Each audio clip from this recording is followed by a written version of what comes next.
Na re.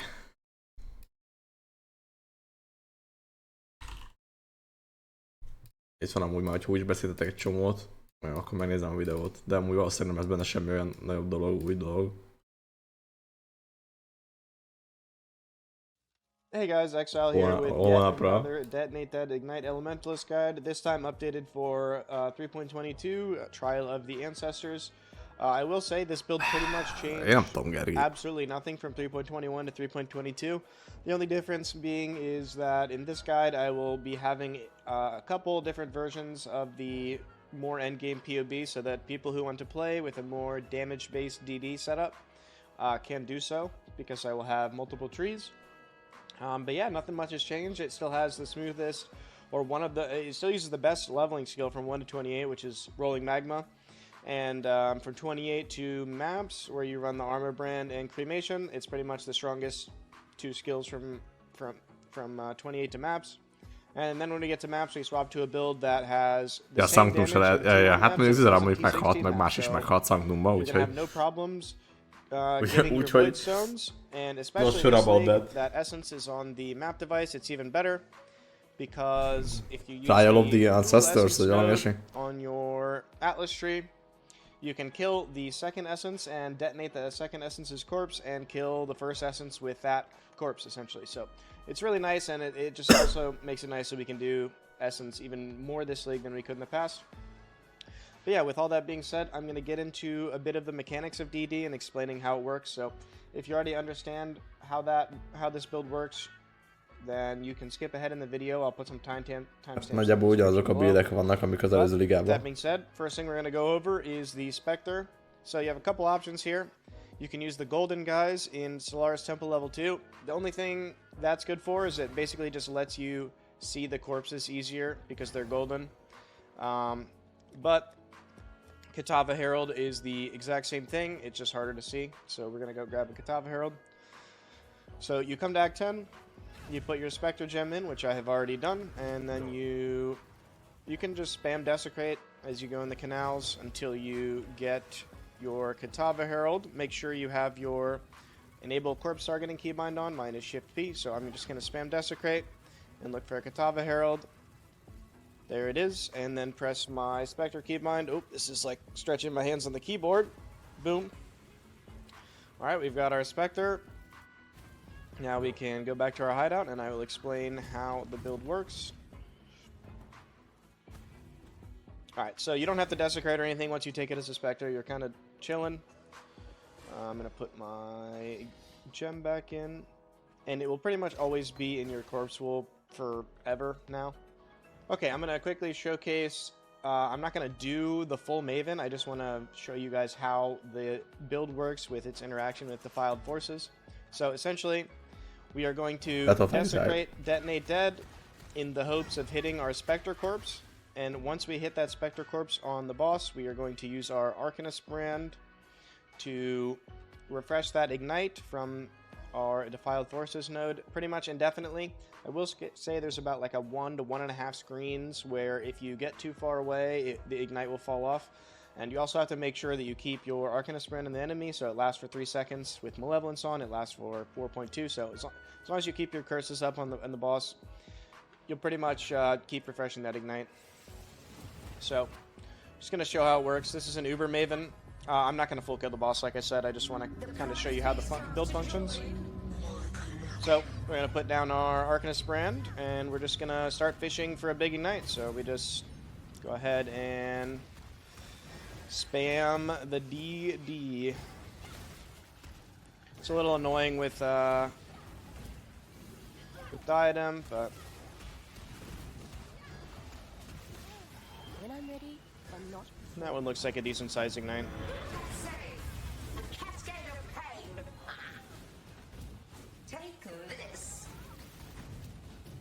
I will say this character's gear is not really optimized for... oh, there we definitely had a big corpse there. She is getting melted. Elég jó kis damage. Yeah, that's just the first phase. So yeah, you may be saying it took you a while to hit that corpse. You know, it's kind of inconsistent damage, and yeah, that's probably the biggest downside I would say that DD has. So the main problem with it is You have to line up your Convergence proc with an EO proc, also while hitting your big corpse with a Ja, shock ez on igaz them. amúgy. So it's kind of, it can take a bit to get to that point, but when you do get to that point, it deals a shit ton of damage. And while you're mapping, you quite simply don't have to worry about hitting that corpse because the monsters in the map have enough HP on the corpse life to just clear the map. So, gonna go ahead and go into a map and kind of show you that a bit. So, quick mapping showcase.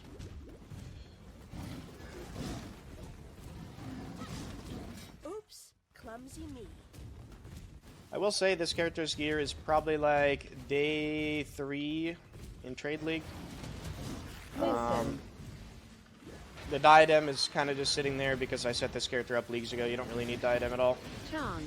I'm not even using an aura to make up for the mana that diadem accomplishes. Wisdom. But yeah, so you basically just run through the map, desecrate DD, and ignite prolif will take care of pretty much everything. Wisdom. And if you run into an Wisdom. essence, that's generally when you want to use your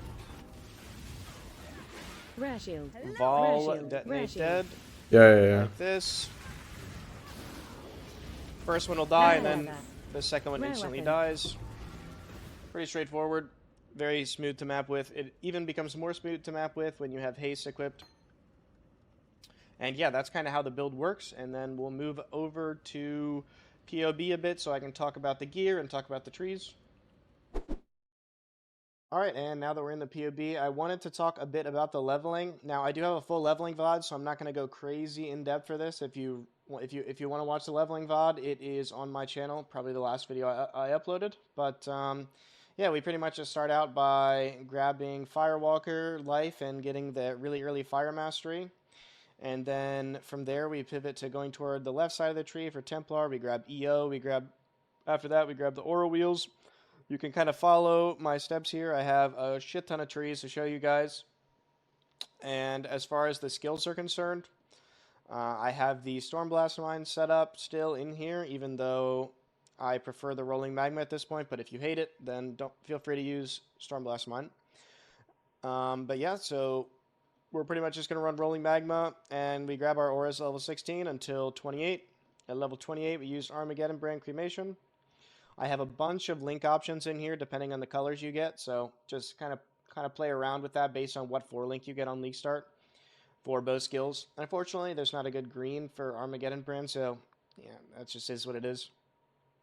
After Library, I like to use Determination Haste, but mana can get a little annoying even with Illyra, so I honestly recommend using Haste, Herald of Ash, and then using Determination Haste maybe later in the story if you manage to get Eldritch Battery early.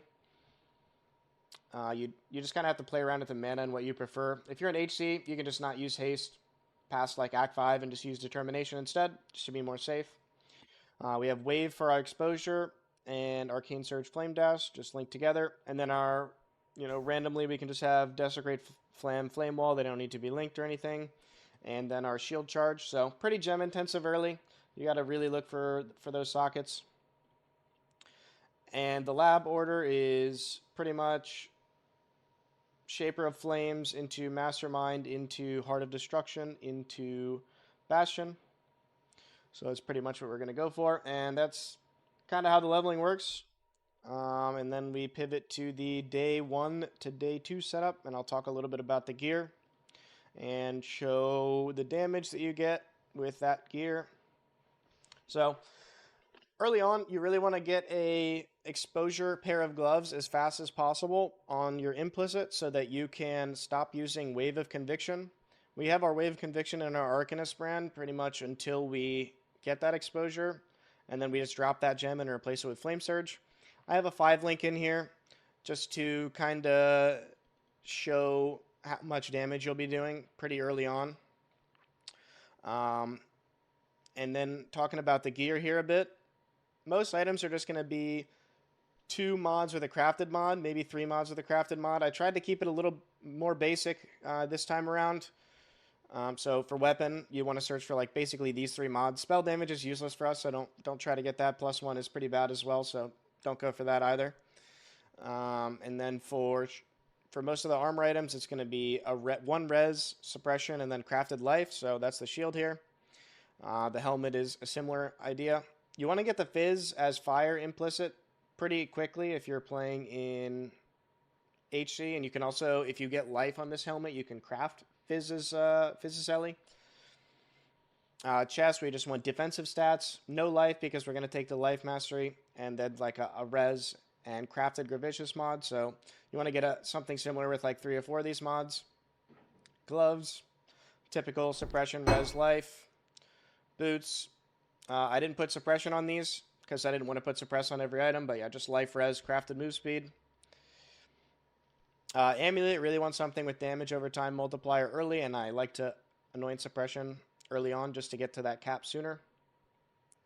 And then for rings, you know, just life res, some dex is good. The shock craft is also good as well when you can get it.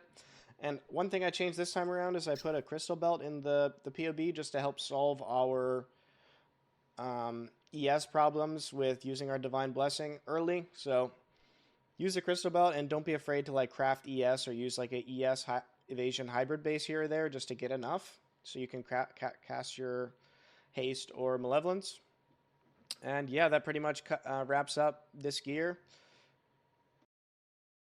I just thought about actually that I wanted to add like a really basic, like I'm about to enter maps kind of gear level. Like last time, people kind of thought my day 1 to day 2 gear was a little unrealistic, so I just Igen, wanted to put in igen. like, you know, the gear that you'll Átlagnál have megnézni a walking into gírét maps level, D1-es to így. like kind of get an Ez mi? idea of, you know, Ez nekem where you're gonna ez start nekem at. 2 I mean, hét. even with like the most bare bones basic gear, like just a weapon with cast speed on it, and then just craft fire damage. That's Jó, gonna be ahhoz képest a fine. mostani D1 ebbe a And you videóba. know, every other item is just gonna be literally A life mostani and D1-esbe, amit az resistances előbb where you can mutatott, az get it, teljesen and oké. like De jó. very bare bones items that you're gonna get while you're leveling. Just this stuff. The one thing I have on here is the regen ES Veiled Craft. That's really nice to have in your belt, just so you don't have to worry about energy shield at all. So you can cast your haste or malevolence divine blessing. I prefer haste early on, as soon as you want. I do recommend using a heavy belt just to help with the attribute problems early, and a jade amulet, and try to get some attributes on your gear if possible. If you don't get attributes in your gear, you know, click these nodes where available just to kind of solve that. You really want to look for a careful planning unique as fast as possible. This jewel right here, and add it in this slot so that it like pretty much negates all your dexterity problems forever. But yeah, I just wanted to put in like a quick gear set just for like what you're gonna enter maps with, just so you guys have like kind of an understanding. And then from this fresh mapping gear, you kind of want to progress toward the day 1 to day 2 gear. But yeah, hopefully that helps you guys. Just thought I'd add that in. Okay, now we get to the point where we start talking about the late game gear and setup for this build. So I have 2 trees. I have the offensive tree and the defensive marauder tree. So quite a big difference in DPS for both the trees. So keep that in mind. But again, even on the defensive tree, I feel like it has more than enough damage to clear like the whole game. But I wanted to give people multiple options. So these trees are pretty much after you get T1 suppression on a lot of items. So in the offensive setup, we use a regular Void Scepter instead of a Oscillating Scepter. And the defensive setup, we use the Oscillating Scepter because we need EO on our Scepter in order to spend the points elsewhere on the tree. So you have to swap between those depending on which tree you're on. For our shield, we really want Res Suppress, and then because we're Elementalists, we can use the It That Fled craft to gain fire as extra chaos. So that plus life. For our helmet, we go for life, suppress, res, and then crafted fizz as Ellie with the essence mod for increased mana reservation, efficiency of skills. Aha, So hát this ilyet nem combined with the csinálsz. implicit allows us to run multiple 50% auras with just an Enlightened 3. If you don't have this Enlightened 3 or you don't have that mana reservation stuff yet, you run Tempest Shield instead. So it's just Enlightened 3, not Enlightened 4, so not too bad. And then for our chest, we're just going to reforge defense a bunch in order to get high armor. And then we look for high suppress and res as well with an open prefix. Gloves are pretty straightforward. You just want really, really good suffixes. essentially. And then if you luck into life, that's nice. If not, craft it. For boots, we're really going to want T1 suppress. We are going to essence boots for avoid shock, so we can solve shock a lot easier. So the way we're solving shock is with the implicit plus avoid being shocked essence mod on boots, and then a ghastly eye jewel with avoid shock on it. And you can try to unveil the movement speed cannot be chilled, but I wouldn't recommend that for a while because it can get quite expensive. For amulet, we really want to get life plus dot multi, and then like any res or any useful mod on the other suffix, and then craft effective non-damaging ailments. And then we still want to use Replica Emberwake this league. It's huge damage. Your second ring has to have your focus shock on it, so life res attribute plus focus shock.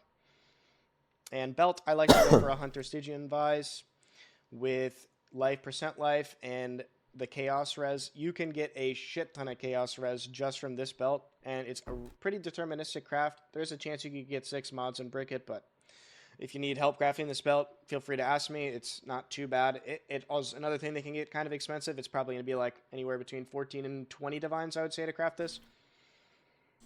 And then I like to run Militant Faith on Elementalist because we really want the armor, and it also helps solve the cost of our blessing. So you get quite a bit of armor from this. You get 4k flat on this tree, and then on the defensive tree, it's quite a bit more, I believe.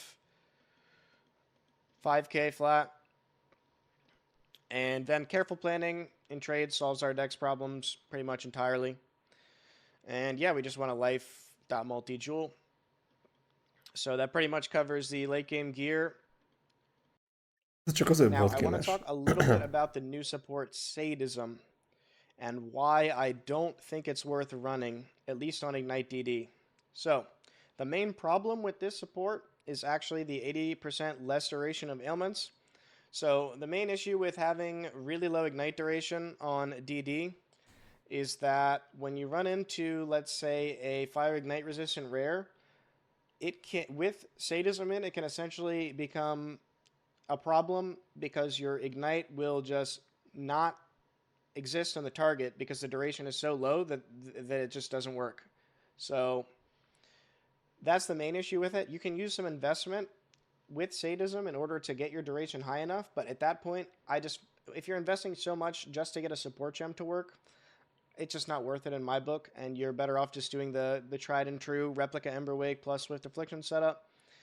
And you can, even with this setup, you can still get a pretty healthy Ignite duration of about 2.87 seconds on this tree, and then on the defensive tree, we lose a little bit of duration because of the tree's differences, so 2.56. That's still enough to still ignite fire and ignite resistant rares, and it also gives you a little more wiggle room to curse monsters. So yeah, that's why I don't recommend running it. If you want to try to run it though, you replace it with Swift Affliction, and you're really going to have to mess with your Ignite duration in POB because it can get quite annoying. Alright, and I just wanted to showcase a quick Uber Maven, as that's probably the most profitable boss in trade. I will say that Ubers on this build are far from free. You need to still play the fights well, so keep that in mind.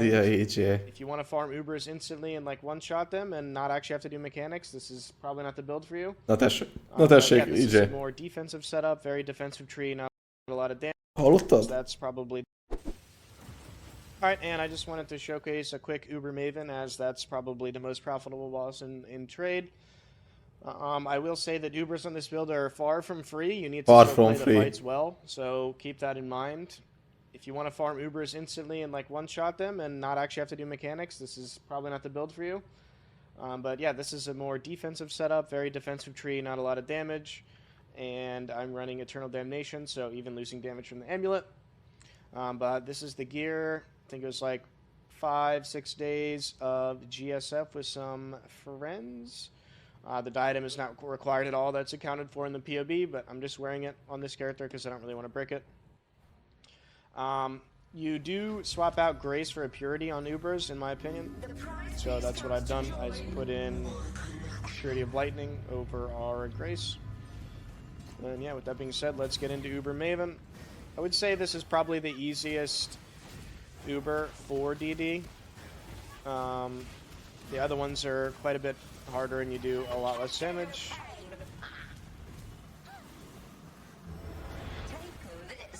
But if you want to be farm maneuver mavens, very good build for it.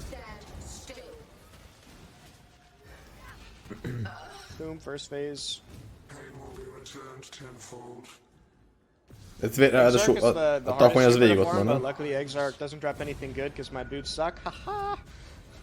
I thought they were Ja, gonna ott volt a buff them this takony league, végig. but unfortunately they aren't. Because the dogs on Exarch have 75 fire res, so you literally are doing way more damage to the boss than you deal to the dogs. Just annoying.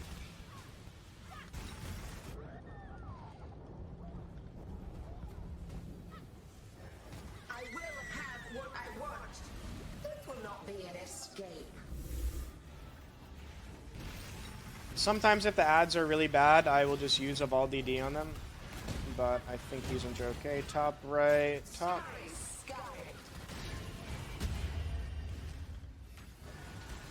Stand still. Ja. We go over and drop our degens. Can also spec Lethe Shade for Ubers. I'm not sure if this character has it spec, but it's an option, and I would recommend using it, actually. You definitely want to stay in Ignite range as much as you can. I'm definitely running out of Ignite range occasionally, which is Elkapta azért. Ejjjj. Drop these off. No regen. As you can see, Lethe Shade would help a lot for like dropping degens off, because we don't really have a lot of regen. So you can take the Fire Mastery for a little bit of regen, but it's not like super significant. Squire-t kell intézni? Hát, majd úgy csinálom, hogy SN2.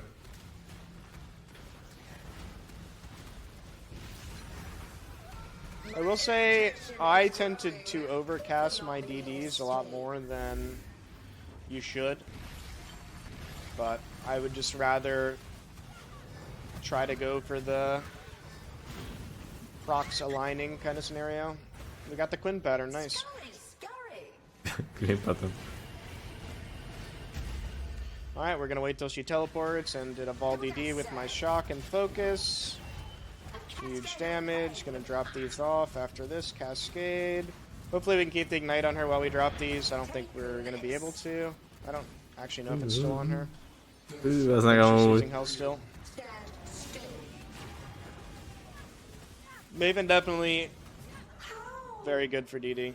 You do so much damage on this boss compared to others.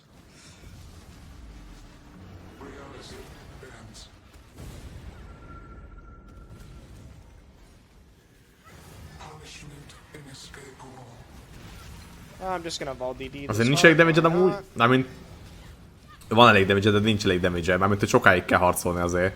Úgy azért... Hát ez tud fájni. Go ahead and take like Igazából bármi cascade általában. just to kind of show you guys a little bit of the defense. Obviously I have like Molten Shell, but this character has quite a bit of armor, so Molten Shell on this kind of setup is really good. Left, top, right, top. Scurry, scurry.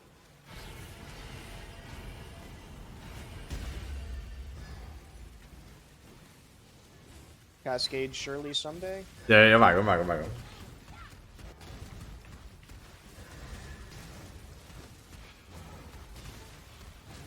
You can see the inconsistency of DD damage here. I'm not even sure really if I've hit a good corpse yet. Én I think öltem we have. Übert She has is. a little bit more HP. Cascade tanking. Mondjuk... Hát a You have the csalóbéddel life öltem loss for the előzőbe. last tick if you tank the literal entire thing, which obviously you shouldn't do. Ez nem számít. Probably shouldn't have used that Vol DD in there because she's Igen, a most totemnál, likely going to phase. This will not be an Ezt gondoltad milyen volt. A standarden van ezért, akkor megnézhetjük. A standarden van egy mévened. Übert. Right, Azzal. right. scurry, scurry.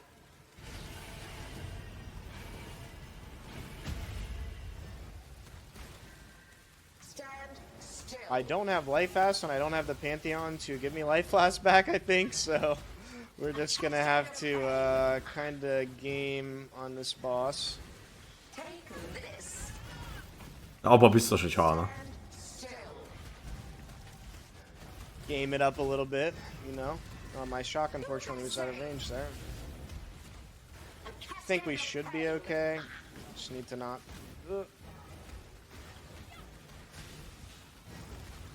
Stand still. Alright, there we go. Easy enough. And Easy, just an Uber persze. Maven. Easy enough. Holy tink. Volume warning. Nice loot, dude. But yeah, like I said, Uber is not crazy easy. This is like the best Uber for DD, but definitely doable if you've done them.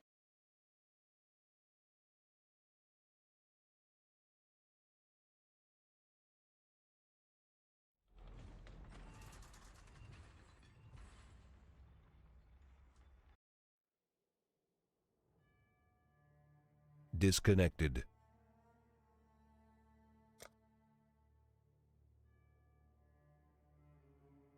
Azt mondtam, hogy van elég... Ki van rakva, mert nem tudom, hogy mit néztem utoljára ezzel. Pán.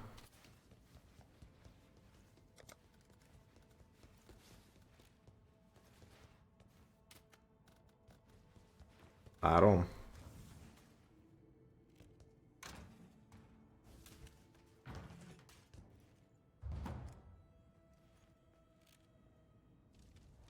Godslayer.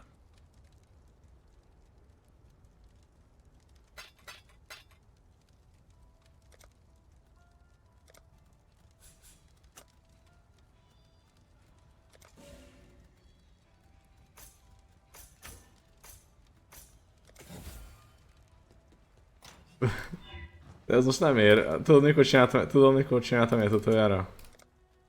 Mármint, hagyjan a boss-t. Hagyjan a boss, de... A setupom is izé. Nem is emlékszem semmire, bazdmeg. Mit akartam? Hát jó, max meghalok. De hogy... Bazdmeg, ez a baj, hogyha ilyen nagy időközönként van liga, amint hogy most 4 hónap telte, nem is 3, hogy bazdmeg... Azt tudom már mi van. De menjen.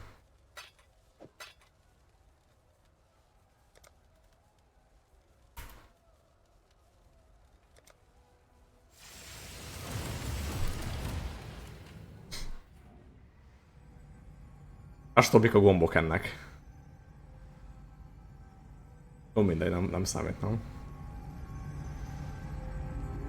The prize piece comes to join.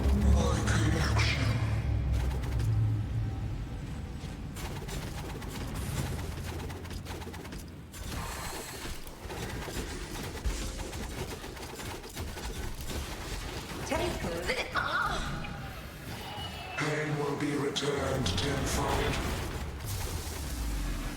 Space aligns. Behold my connection. I will have what I want. This will not be an escape.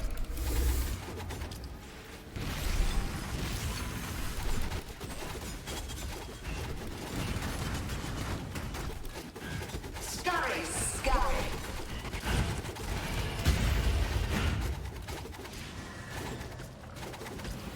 Death made real. Cascade of pain. Ennyi, bazd meg. Jó van az, jó van az. Still.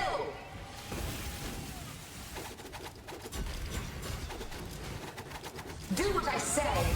A cascade of pain. Eljön már. Take this. Death made real. Stand still. Why? Resistance will be punished. Time contorts. Nyugi. Scurry, scurry. My irritation is growing. Stand still. This will not be an escape.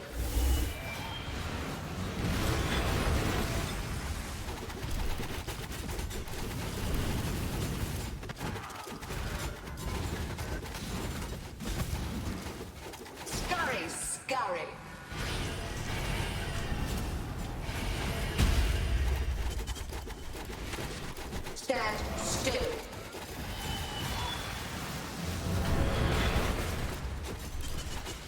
Take this. I cannot do this yet. How? Stop resisting. Reality bends. Majdnem. Punishment inescapable. Arrogant toy. Stand still. Az nem jó. Death will not be an escape.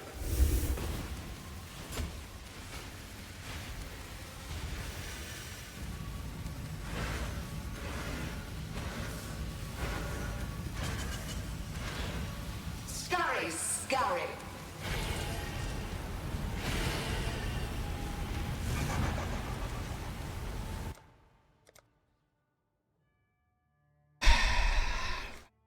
Az a baj, hogy csak flame dash-em van, és kurvára, tehát amúgy lefele kellett volna menni.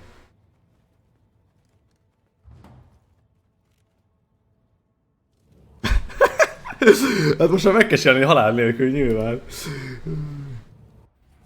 Arenát is elbasztam.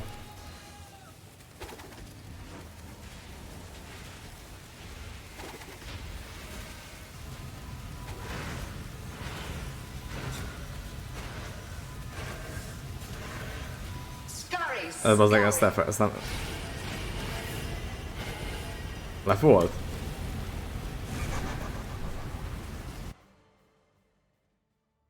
Ez csak jobbra volt?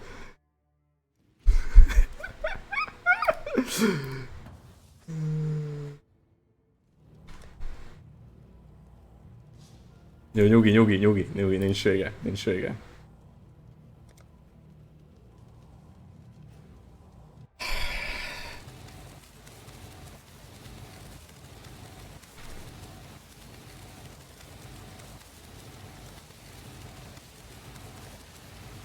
Nek van értelme?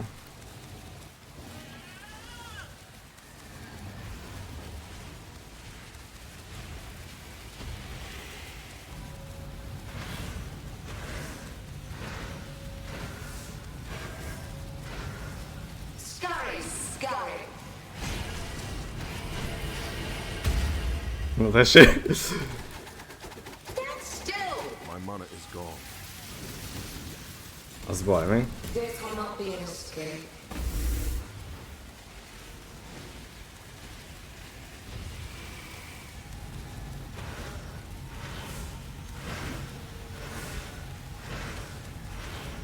Scurry, scurry.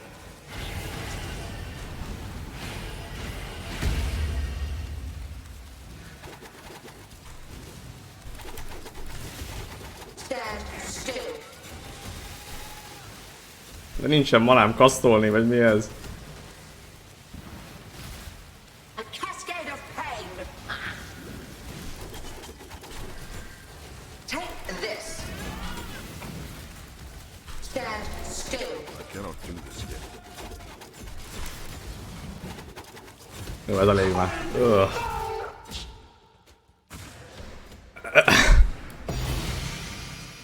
The living toy must enjoy our contests, for it continues to play. You and I should do this again soon. Children are capricious, Nomad. Be warned. The memory of your sting will fade soon. Right.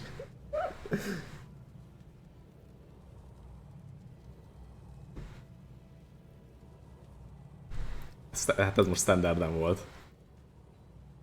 Jó, ahhoz képest, hogy milyen régen csináltam, hát egy 3 hónapja, ahhoz képest amúgy annyira nem volt rossz. Nyilván ez nem reális damage. Főleg a DD-hez képest. És hát nem is, hogy főleg a DD-hez képest, a DD-hez képest sem. Hogyha nem megyek bele amúgy a lézerbe, akkor meghalt volna már rég. Meg hogyha nem basszom el a pocsiját, az is sokat segített volna, de ja.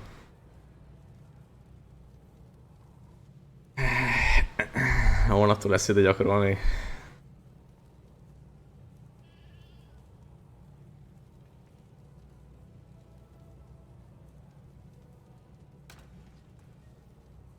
Amúgy az a baj, hogy az HC-n van. Mondanám, hogy azzal is meg lehet nézni, de az HC-n van.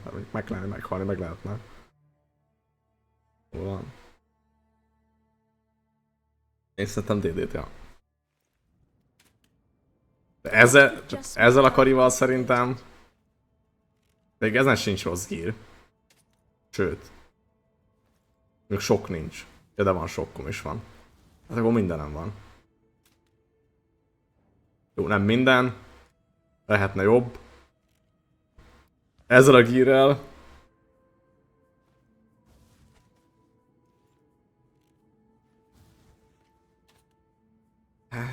Ezzel a gírrel kicsit... That would just make life complicated. Ezzel a gírrel kicsit szarabb lenne. Mondjuk az se baj, hogy a szekrét elég nagy szintű. Mondjuk még venni azért nem baj, hogyha van ugye shield charge, azért sokat tud számítani a dodge-okba. Ugye nincs az, hogy izé... Meg a flash kasszatom is lehetett volna jó, szia, új gab.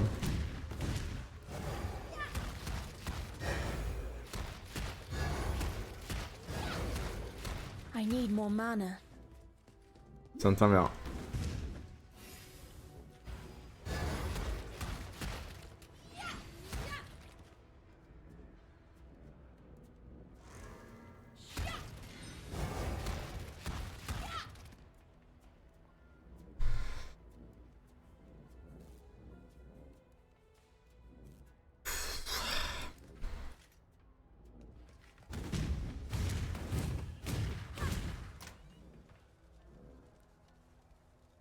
Ja, de ez most már izé? Ja, már végre lett a Cruciblének nyilván.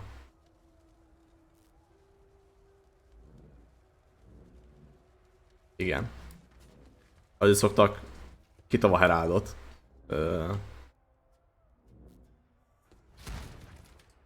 Ja, kitava Heraldot. Csak ugye ide kell tartani az egeret, hogy ezt targetelje ki. Annak van a legnagyobb base HP-ja elvileg. Vagy az egyik legnagyobb. Ezt szokták használni, mert aktízbe csak fölveszed egy Respectrével, és eldobod a Respect-regemet, de aztán ugye a Desecrated benne lesz, nem tudom hány százalék eséllyel. Ugye az a lényeg, ugye a DD-nél ez azért jó, mert ugye ennek van egy nagyon magas base HP-ja, és ugye minél nagyobb mapon vagy, ugye, annál nagyobb a HP-ja még a mobnak, amit leraksz. Ugye gyakorlatilag így a damage-ed az ugyanolyan erős egy tier 1-es mapon, mint egy T15-ön. Vagy 16-on.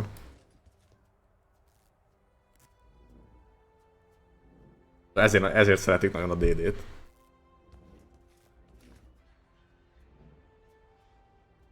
Figyelj, igazából ennyi.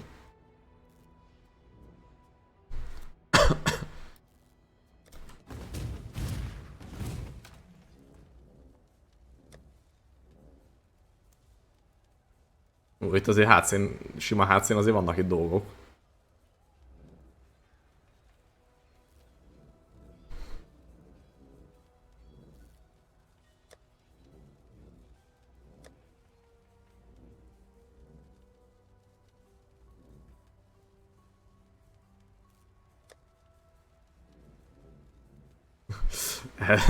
Ez, igen, nincs is, ilyen, hát ilyen nagyon sok mindenkinek nincs.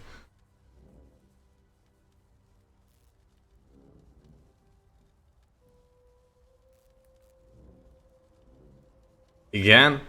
Nem. Mert úgy van, hogy alapból a Desecrate-ben tehát belekerül, de nem mindig az spawnol.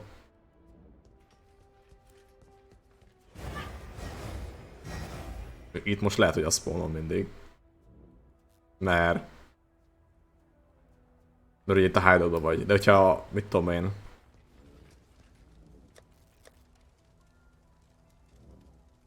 Mindegy. Elmész valahova, akkor itt már nem fogsz fixen spawnolni, látod? Tehát itt mindenféle, tehát az adott zónának a mobjai spawnolja, viszont a poolba benne van a Herald is, és azt nem tudom kitargetelni, de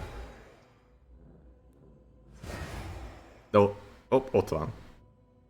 Igazából az a lényeg, segíthetsz, az a lényeg, hogy ugye ezt kell az a lényeg, hogy azt kell robbantani. Az.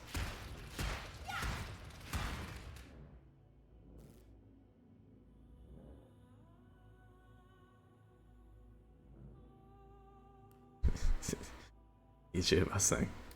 Na mindegy, az a lényeg, hogy ugye Respectről felveszed, akkor bekerül a Desecrate poolodba, és hogyha benne van a poolba, akkor eldobhatod a Respect regemet. Onnantól kezdve, hogyha bármilyen zónában vagy, ugye a Desecrate benne lehet, nem tudom hány százalék eséllyel, de ugye nem minden Desecrate van benne. Így ez. Ugye ennek a buildnek az lenne a lényege, hogy azt próbáld meg rájuk robbantani, nyilván mindent robbantasz, de az a lényeg, hogy az lenne a legjobb, hogyha azt robbantod föl, és single targetre, meg ennek a buildnek az lenne a lényege, hogy használd ezt a Defied Forces-t, ami refresheli az Ignite-ot.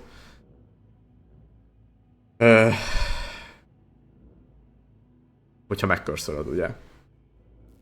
Ezért használsz Arcanist brandet, mert az Arcanist brand ugye folyamatosan felrakja a curse-t, szóval az lenne a lényeg, hogy rá van rakva mondjuk a bossra az Arcanist brand, te meg rárobbantod a Kitava Heraldot, ugye rákerül az Ignite a bossra, és az Arcanist brand meg folyamatosan újra curse-öli. És minél kisebb, egy bizonyos mértékig minél kisebb gyorsabb Ignite duration-t akarsz, ami azt csinálja, hogy például a Replika Embervéken is ott van az, hogy 90% reduced Ignite duration, Ignites you inflict deal damage 42% faster, ami azt csinálja ugye, hogy csak kevés ideig van fönn az Ignite, viszont 42%-kal gyorsabban sebzi azt a damage-et. De ugye ez azért nem számít, mert az Arcanist brand folyamatosan újra felrakja a curse-t, ami hozzá van kötve, és a curse miatt folyamatosan újra fölkerül az Ignite, amit ráraktál. Tehát alapvetően az lenne a lényeg, hogy ezt fölrobbantod ezt a hullát rá, az Arcanist brand fölrakja a curse-t, és az Ignite, ami rajta van, az a nagy Ignite, az folyamatosan újra és újra fölkerül.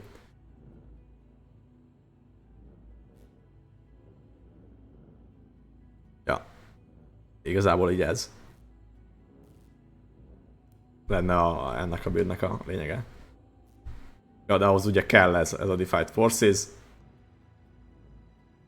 Ugye dupla curse van, és akkor Arcanist Brand-el 2 cursors. Azt hiszem izé van mellettem, Flame Surge. Flame Surge-öt pedig ugye ugyanúgy kasztolja még az Arcanist Brand. Tehát az Arcanist Brand ugye ezeket kasztolja. Ja. De Arcanist Brandet itt nem használsz. És ez egy jó, nyilván ez most itt egy level 65 zóna, de kb. Csak mész, aztán nyomsz egy Desecrated és robbantod, aztán meghalnak az Ignite-ban, meg a Prolive-ban a dolgok.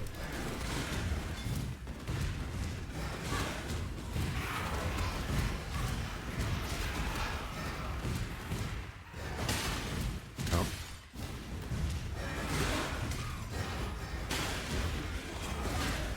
Hail!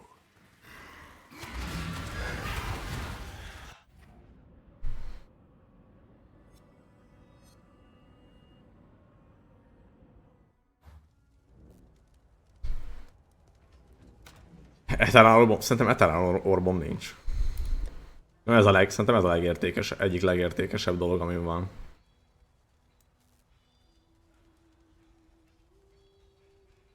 Hát itt azért még lehetne találni, de nem tudom, van itt minden szar.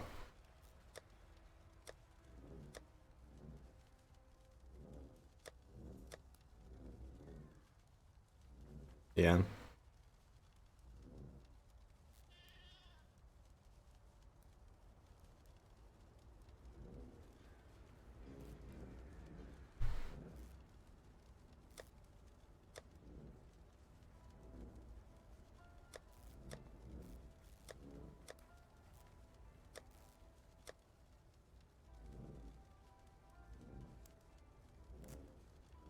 Nem tudom. Hát ugye engem nem létezik már. Tehát az a gem az már nem létezik. Ráadásul ugye annó meg is korraptoltam és 23-as, ami még 1%. Szóval ez ugye 43 lenne, de egy 20-23-44, azt hiszem. Az a baj, nem tudom, ugye itt a sok remove-ban már itt valamelyikben csak simán szarok vannak, mert úgy lett hagyva, az jó van.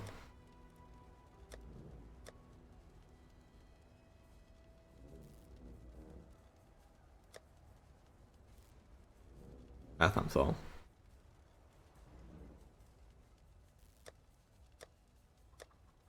Igazából ugye annyit ér, amennyit adnak érte, de nem tudom amúgy. Csak annyi olyan gem van a játékban, amennyi... hát amennyi van, ugye. Tehát, hogy az... mert ugye már ugye nem lehet találni olyan gemet. Tehát, hogy amennyi kiesett, annyi van.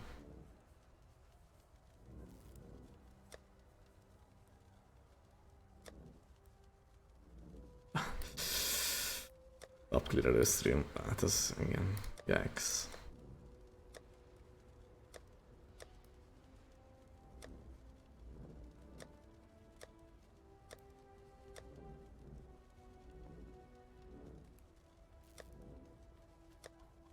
Na remélem Dan és hónapra mindent tudsz, mert nekem kell akkor majd a segíts.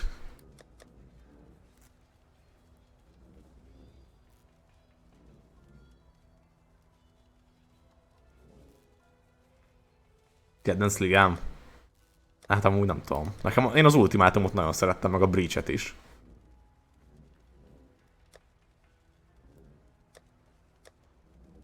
Úgy kimondottan kedvenc nincs.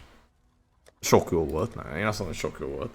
Sentinel is nagyon basszú volt. Régről, én Perendusban nagyon sokat játszottam.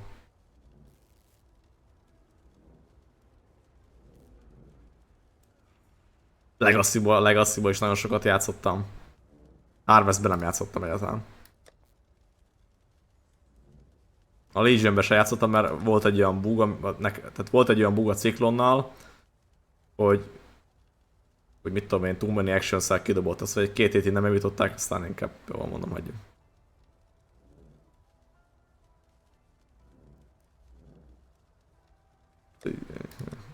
Hát igen, voltak azért bajok némelyikben.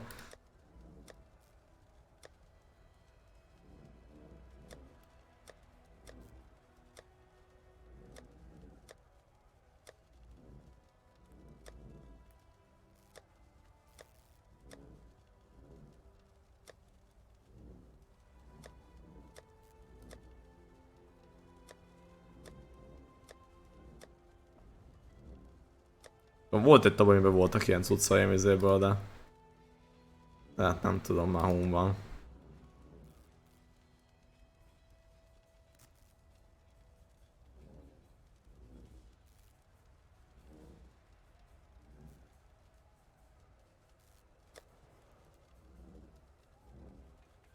Volt itt minden szar.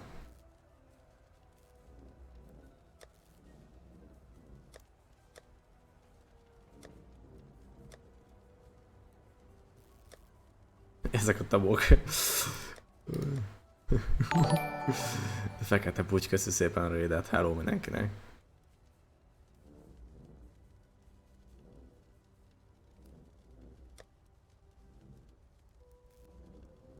Na, itt volt egy ilyen tab.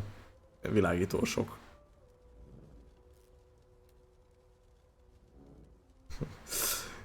Jó kis világítósok. Az a 4 dope count sign.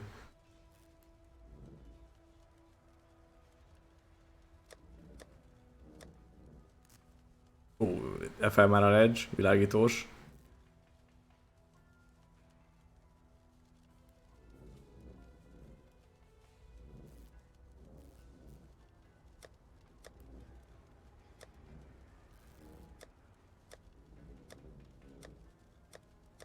Ezek a mapok. Itt voltak a izék. Leak stone-ok velem.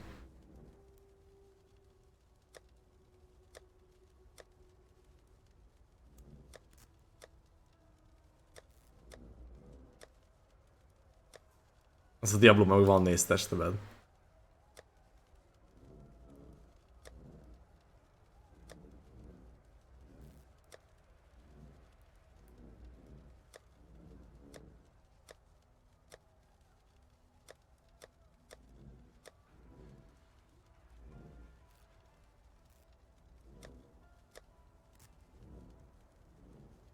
Öt van már.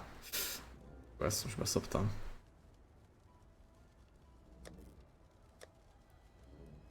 Nem tudom, attól függ. Ugye, attól függ, mennyien vannak a városban, de hát látod, hogy szerintem ez itt több testebb, mint amennyit Diablo-ba be kell tölteni egyébként. Hát hányan vannak a városban? Én nem láttam, hogy olyan nagyon sokan lennének. Most azt mondom, hogy vegyük föl mondjuk 10-20. Szor 5 az egy 100. Hát vannak olyan playerek, akiknek van 100 testebjük egyedül. Úgyhogy... Ezt sem tudom mennyi, de ez is azért van egy jó pár.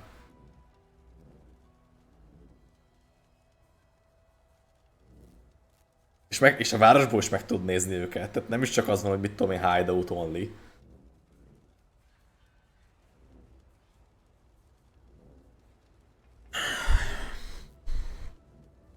Ja, és a kvattab az meg ugye pluszban 4-nek számít.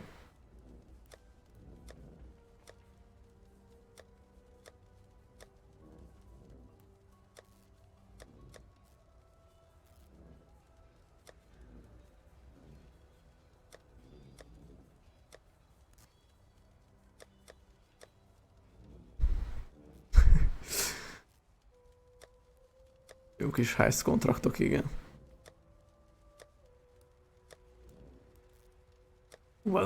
Lehet nagyon rozsdázás lesz holnap.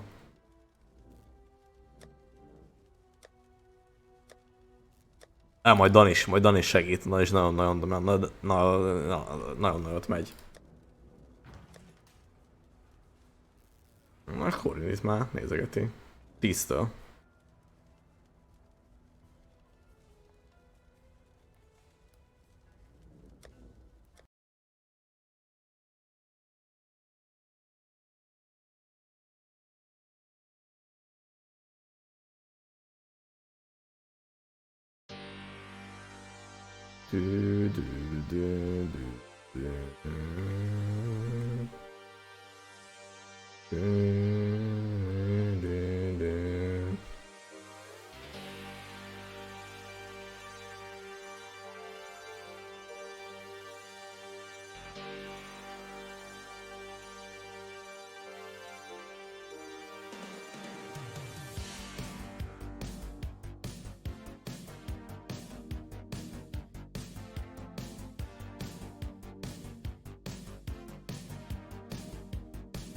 Hát azért nem tudom, hogy hány szó volt én, hogy így tudtad a mirror printelni.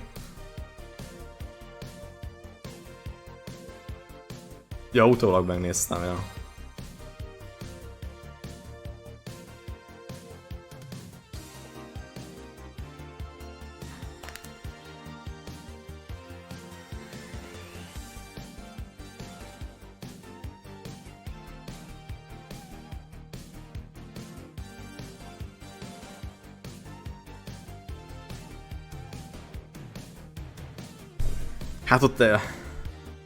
Hát ott ezért Exile-nak is az volt, hogy nem esett Chainsaw, utána meg már nem akarta, nem tudom.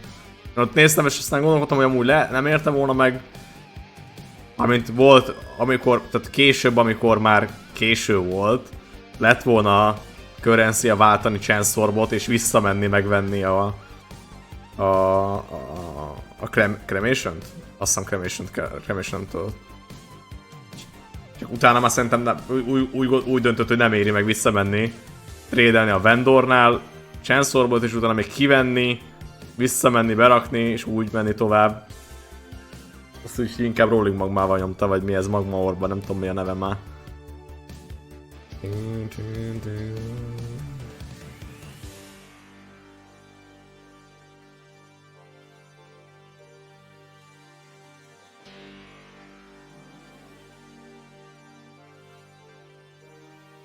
Hát jó, de hát ez nem egy nagy valami.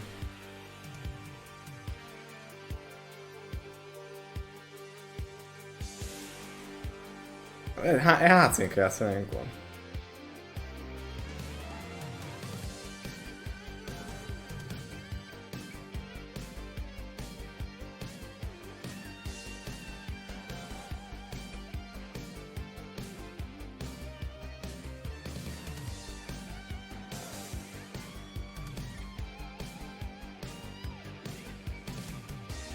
Csak jó, hát nyilván.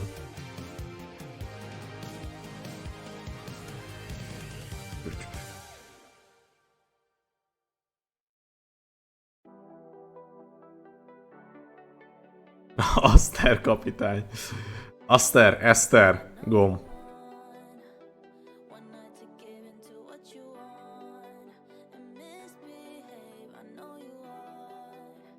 Hát boss rész, boss rész lesz, de hát nem tudom kik nyomják. Ja.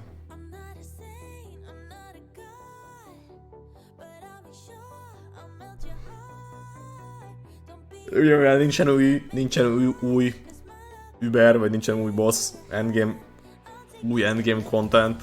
Lehet, hogy nem tudom. Majd kiderül.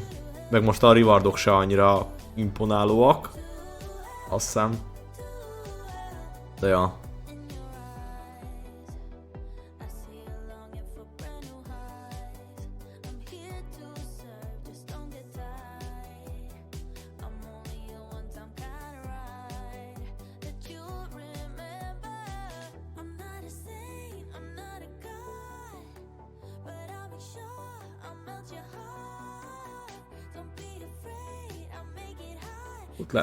Amúgy pecseltek a Ruthless-en valamit, volt egy csomó minden, de hát kinézi azt.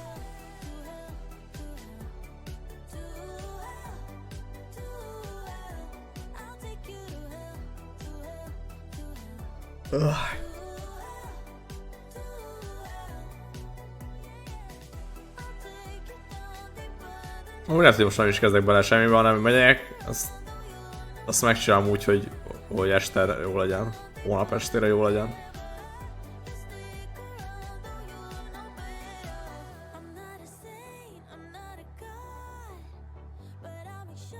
Hát, hogyha most ez normális 3 havi lesz, akkor nem kell annyit várni. Karácsony előtt vagy karácsony után, 2 ünnep között lesz köviliga, esetleg. Szerintem az holnap délután.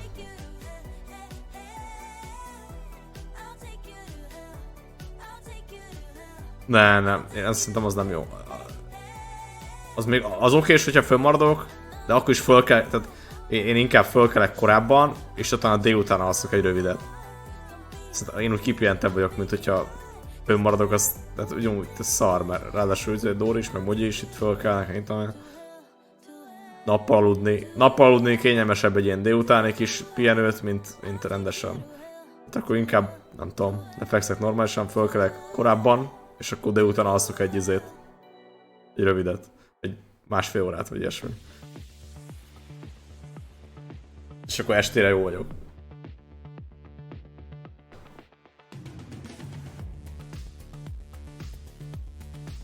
Mert hogyha fönnmaradok reggelig, akkor az egészet világosba kell aludnom.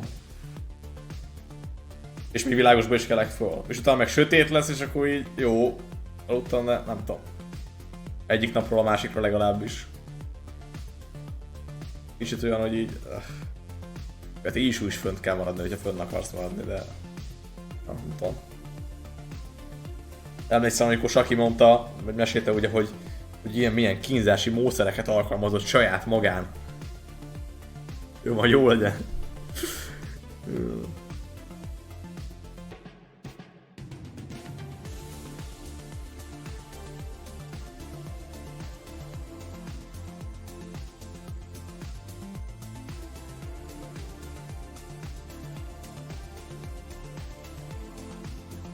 Ja.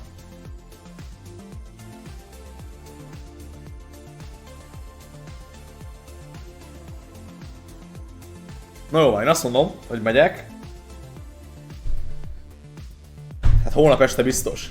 Még azt nem ígérem, hogy itt tudom én 24 órás, de még az is lehet. De amúgy, hogyha 24 órás, akkor valószínűleg több, mert az pontszarul jön ki. Szerintem, hát a fasz tudja.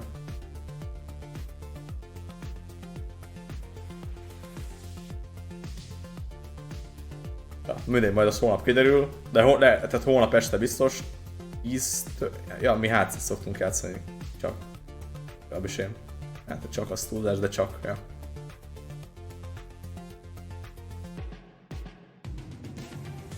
Ja, de lehet, hogy már előtte is leszek, csak nem tudom mennyivel, úgyhogy azt nem ígérem. Meg azt sem, hogy mi lesz előtte.